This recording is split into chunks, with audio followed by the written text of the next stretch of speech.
Guys, ഇന്ന് നമുക്കൊരു മുട്ട ബജി തയ്യാറാക്കാം. അതിനായിട്ട് കുറച്ച് മൈദ, കുറച്ച് റവ ക്രിസ്പി ആയിട്ടിരിക്കാൻ വേണ്ടിയാണ്.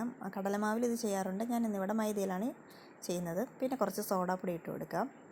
പിന്നെ കുറച്ച് മുളക് പൊടി, എരിവനുസരിച്ചിട്ട് നമുക്കിടാം. പിന്നെ കുറച്ച് മഞ്ഞൾപ്പൊടി, പിന്നെ ആവശ്യത്തിന് ഉപ്പ്, പിന്നീട് കുറച്ച് ചിക്കൻ മസാല അല്ലെങ്കിൽ ഗരം മസാല, നിങ്ങളുടെ ഇഷ്ടം. ഇവിടെ ചിക്കൻ മസാലയാണ് എടുത്തിരിക്കുന്നത്. അതിനുശേഷം നമുക്ക് കുറച്ച് കറിവേപ്പില ഇട്ട് കൊടുക്കാം. പിന്നീട് ഇഞ്ചി വെളുത്തുള്ളി പേസ്റ്റ് ചേർക്കാം. ഞാനിവിടെ ഇഞ്ചി ചേർക്കുന്നില്ല, വെളുത്തുള്ളി പേസ്റ്റ് മാത്രമേ, വെളുത്തുള്ളി ഇച്ചിരി ചതച്ച് ഇട്ട് കൊടുത്തിട്ടുണ്ട്. പിന്നെ കുറച്ച് വെള്ളം ഒഴിച്ച് നന്നായിട്ട് തിക്ക് ബാറ്റർ ഉണ്ടാക്കിയെടുക്കുക.